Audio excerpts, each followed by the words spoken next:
I will now be handing over to Mr. Taru. We've got a presentation. We can just put it on and then all will be well. Thank you very much. Thank you. Good morning, ladies and gentlemen. Mine is to do grace because that was surely the main sermon for that day. So I will not be long. I am short. I am Taru, Mr. Ngobo, Mafungwa from CCG Systems. I'm heading the Department of Procurement and Contract Implementations and Development. We have implemented CCG systems throughout the country in local governance. So there's some interaction and vast experience when it comes to dealing and engaging with local government. So if you may allow me, I will not be that long, I promise. Okay, so basically CCG Systems was established by a group of accountants, former CFOs, we have chartered accountants, auditors. Like I said, I am just not even a fish. I think I'm a toad in this point because I'm surrounded by academia and so forth. We identified the prospect of technology into financing and accounting back early as 2000. We then worked through various systems like Sage Evolution, SAP, Oracle, and so forth to implement these financial systems throughout the local governance sphere in South Africa. The reason for this was that we saw the prospect of the fourth industrial revolution. It was taking over. It became redundant that we had processes that were still manual. So we tried to automate the business processes. Our key businesses are financial accounting, auditing, risk management, supply chain management, MSCO, and ERP system implementation. And may I say, I think my clients will agree, we are the leading implementers of MSCO in the country, and we are a totally black-owned company, which is very young and old. So if you may allow me, our key discussion today from Mr. Ngobo is that we speak about digitization and system development to achieve e-procurement and sound procurement processes in light of the fourth industrial revolution. This would then minimize the human involvement in the SCM processes. We will put electronics in the processing and enhancement of record management. And one of the key sermons that I will use when the World Economic Forum visits us again in South Africa is strengthening governance and strategic source practice to achieve procurement excellence. I think that I have received from Sigfaro, thanks to Mr. Ngobo. I really loved and it touched me, that quote. Strengthening governance and strategic sourcing practice to achieve procurement excellence. Okay? Some may ask, what is this digitization? Some call it smart manufacturing if you go to the private industry. Others refer to it as the next industrial revolution. I call it Industry 4.0. Okay? The reason for that is that we know that technology is taking over. I think speakers from Microsoft, my former speaker, and everyone else has spoken about this technology that is taking over. And it is indeed, it has washed us like a wave. So my presentation is based on two scholars, Professor Klaus Schwab from World Economic Forum and Ms. Krishan Batra from the Institute of Supply Management in India, okay? For those that do not know Mr. Klaus Schwab, he's the founder and the executive chairperson of the World Economic Forum. That is not a quote. That is not a quotation, but it is his studies. One of his studies is that He has a doctorate in mechanical engineering, economics, professor in business policy. He founded the World Economic Forum and built it into an international institution for public and private cooperation. Mr. Squab as well, he founded Young Global Leaders. He's the founder of Global Shapers Community, and he has numerous other doctorates. Okay, I will not go through that. Mr. Ngcobo will provide the presentation. But one statement that I liked from him is that we stand on the brink of technological revolution that will fundamentally alter the way we live, we work, and relate to one another. I'll tell you just now what he meant. For those that have been hearing this Industry 4.0 industrial revolution, this is what they are talking about. The first revolution, Industry 1.0, it was the introduction of water and steam power, the mechanical and production facilities supported by water and steam power, if you remember those big trains and so forth. That was the first industrial revolution. The second one was the mass production, which was assisted through electricity or electrical power, that is. The third one, I think we are somewhere between the third and fourth currently in 2019.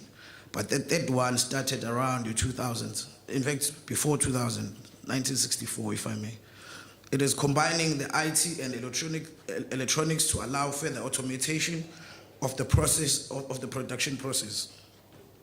And then the business of the day, the fourth industrial revolution.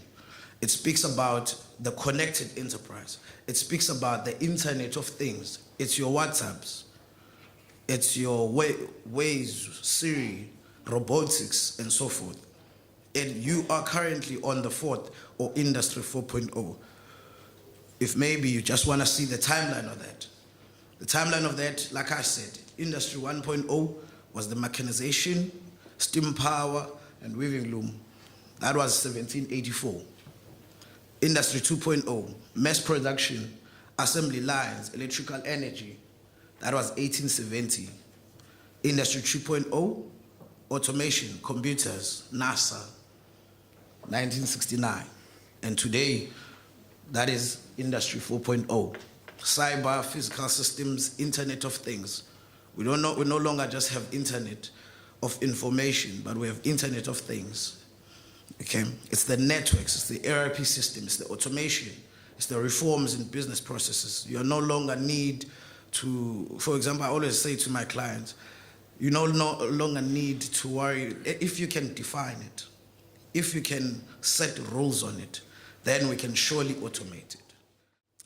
They say that we are already in the midst of this digital revolution. By 2030, an estimated 60% of the world population will only access exclusively internet via mobile devices.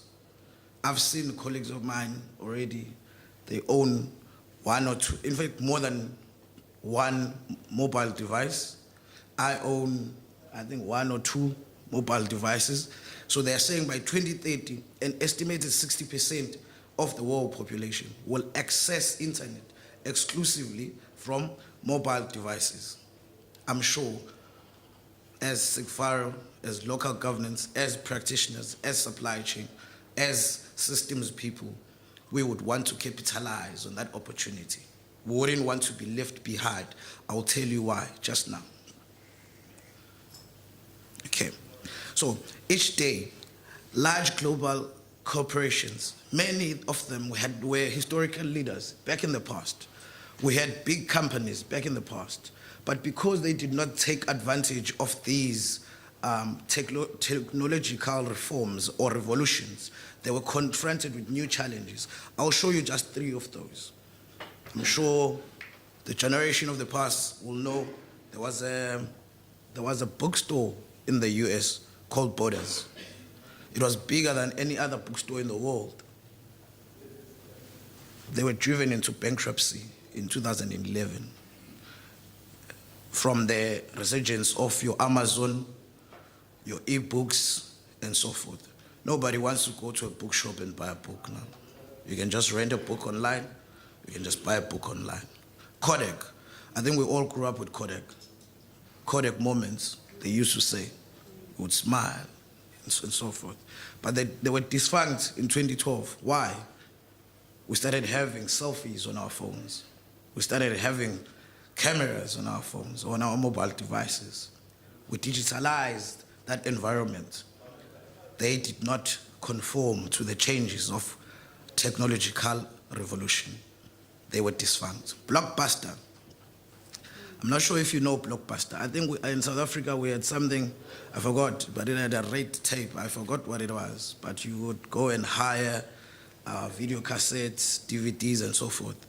But nobody hires DVDs and cassettes anymore. We have box office. We have DSTV. In fact, now DSTV is even on my phone there. So because we did not conform or we did not get into the program, here, these were multi-billion rand companies. Kodak was all over the world. Blockbuster was all over the world. But where are they now? It's not a warning. I'm just giving an advice. Just giving an advice. I'm not saying come to me after this and then let's negotiate what system to put in, but I'm just giving you an advice that you might become redundant. Reflecting from Industry 4.0, from this fourth industrial revolution, Institute of Supply Management in India, they came up with a term, Procurement 4.0.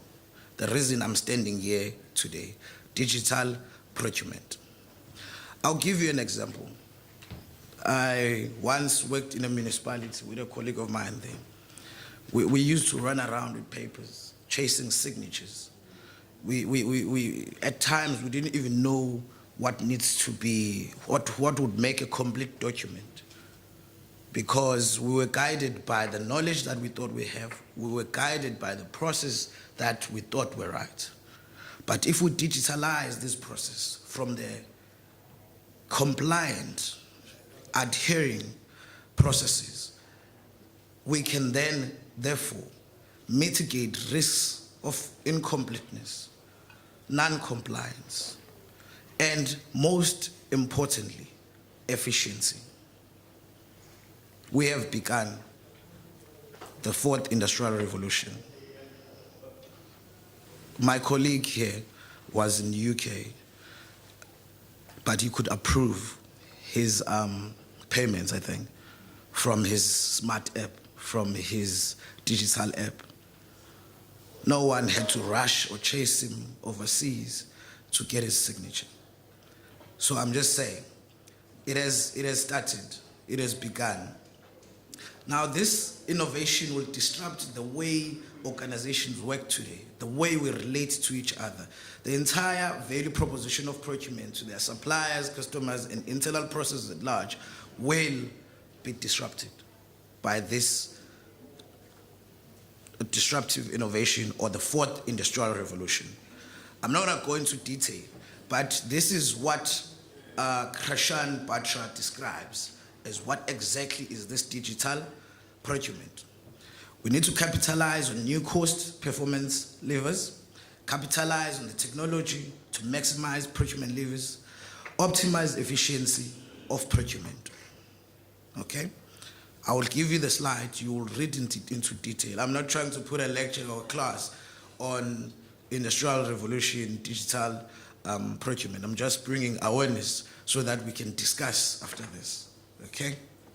These are few enablers of this digital procurement. We'll have reliable time for localization. We'll have more information. That we have started a long time ago. We had automated robotics. If you go to the VW plant, there's very few people who still assemble vehicles there. It's robotics. We have automated, so we have begun the fourth industrial revolution. Why can we not then change the way we do things in our practice? Why can we not then change the way we do things in our spaces, in our profession? in our municipalities or institutions. We have big data. For example, we spoke about documents that were going missing and so forth. Why can we not keep those documents in a database large enough that will ensure that it can hold or store that information? Capacity planning, advanced procurement with collaborative optimization. The reforms are changing each day, but some of us are still left behind. That's why we are applauded when we clean ourselves with clean audits. And I want to agree and affirm, we should always be getting clean audits.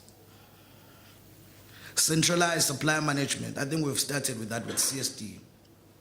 I think we've already started. I think the only problem with CSD now is how to use it in our spaces. I think already the CSD is close to 1 million suppliers in the central supplier database. But it's just how to use it. That is a problem. But we will get there, I can assure you. Just before I complete, Mrs. Christian Bacha goes on to say, this digital procurement will decrease the levels of our in-house value add. I will not read all her speeches. It will increase the speed of the market. Now, imagine if you had technology that would have already analyzed your market, would have done your market analysis, would compare and fit to your demand planning or your procurement planning. Because that's where the gap is, to be honest. We have IDP, SDP, IP, budget, but we do not go to demand management.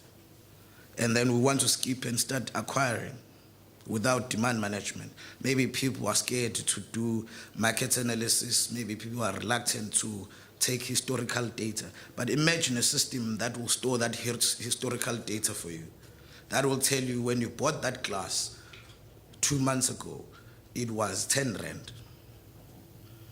And at average, now over time, it is this amount. An apt or real-time price check through various other markets that will give you the demand planning that you need. That is the fourth industrial revolution. That's where we tend to go to. That's where we intend to get to, where things will be just at a click of a button away, where things will be collaborated and integrated. Knowledge is indeed key and power. Transforming procurement into an agile, linked innovation leader and catalyst.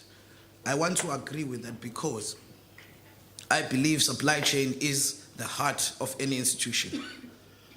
The head would strategize, plan, but such supply chain will pump the blood and execute. So these are the trends, key trends impacting supply chain management. In 1990, as you can see, we're still orphans. Supply chain was just about price management. We're just looking for the next code that is cheaper than the other. 1995, we started speaking about cost management. I forgot that name. Yeah, but that name. So we started about cost management. In the 2000s, we were more streetwise. We started speaking about strategic sourcing. 2010, that's where we started categorizing. That's where COGTA started specialization in sectors and so forth. We started categorizing our suppliers. This supplier does conferencing. This one does that. 2020, we intend to have value management. When we mean value management now, we need to incorporate all of these and find true value in our supply chain.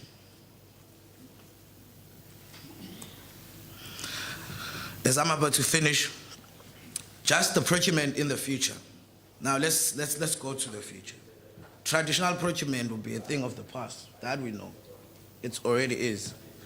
For those that we have implemented our systems, advanced procurement, e-procurement, and so forth, they know traditional procurement is a thing of the past, where people run around chasing over requisition books, that when it gets bent the other day and so forth. So that will be a thing of the past. Today, the focus of the business in terms of procurement and supply chain management is increasingly emphasizing on the supply aspect. Why? I think a speaker yesterday spoke that we should not be scared to have supplier relationships. You know, I'm not saying you must collude corruption or whatever, but we need to bring them to the table. We need to bring that atmosphere to the table. They cannot be the ones who are directing how we should conduct business, but we should be directing together with them how business should be conducted. The new framework, as Ms. Krishan Batra, again from the Institution of Supply Management in India, she says the new procurement value proportion, it is enabled through fourth industrial revolution driven by procurement 4.0. Procurement is service provider key to suppliers and customers. I will not read all of that, but I'm just giving you the thinking about the leaders and the role players into this digitization or this fourth industrial revolution. Innovative procurement data utilization, digital processes and tools. Digitization, for example, I'm just going to highlight one or two. Digitization of purchases to pay process. Purchase to pay process is our acquisition process, basically. We need to automate that. We need to automate demand planning. Digital culture and transparency. What I love about system these days is that we maintain audit trails. We will not lose document. You can ban that system, you can ban that server room, we'll just store it somewhere else. Unfortunately, that one is not good for business, but that is the truth. That the systems these days maintain audit trails. We can store data anywhere that is accessible so that we don't lose data and so forth. As I'm about to finish, just the impact of digitization. Of course, we said operative procurement will become autonomous in most areas. Role of strategic procurement will grow. Traditional purchasers will be the past. The change will take place in all relevant dimensions: technological, people, business process, organizations, and management. Procurement will need to adapt its own structure and processes to suit digitalization. Okay? There are so many systems. I'm not going to speak about my own, but there are so many other ERP systems that have begun the digitization process, where you can just do a requisition on the system. It follows a predefined process already, that Mr. Ngobo is the first approver or the manager that should approve this particular requisition. Because of this certain amount that has been placed on this requisition, this is the direction it will take, or this is the process it will follow: 3 quotations, public notice, or tender in itself. So those are predefined into systems already. Okay, those are the impacts of digitization. Okay, the impact of procurement 4.0. This will mean developing new proposition that will meet the needs of the businesses. It will focus using data proactively and intelligently. Like I said, we are facing challenges where documents go missing. We are facing challenges where we cannot prove audit trail. When AG comes and say, no, but this person was not supposed to approve, then let's automate that. I always say, if anything can be repeated or defined by rules, then it surely can be automated. Okay, just in conclusion, digital revolution is creating a new model that will be used in the procurement and supply chain sphere. If it is successful, sourcing solution must offer seamless usability, end-to-end collaboration, and cost-saving efficiencies. The compliance and audit assemblies, AG, National Treasury needs to come to play with this, because the challenge that we are facing today is you automate processes, AG still wants papers. You automate processes, National Treasury says we want an original. So they need to come into play. They need to come to the round table. For the success of digitization, all parties, assemblies, they need to come to the table. We can automate. We are ready. Are they ready? Is AG ready? I'm challenging AG. Are they ready? Is National Treasury ready? And other institutions, are they ready to digitize? Are they ready for the fourth industrial revolution? With that, thank you very much. Thank you.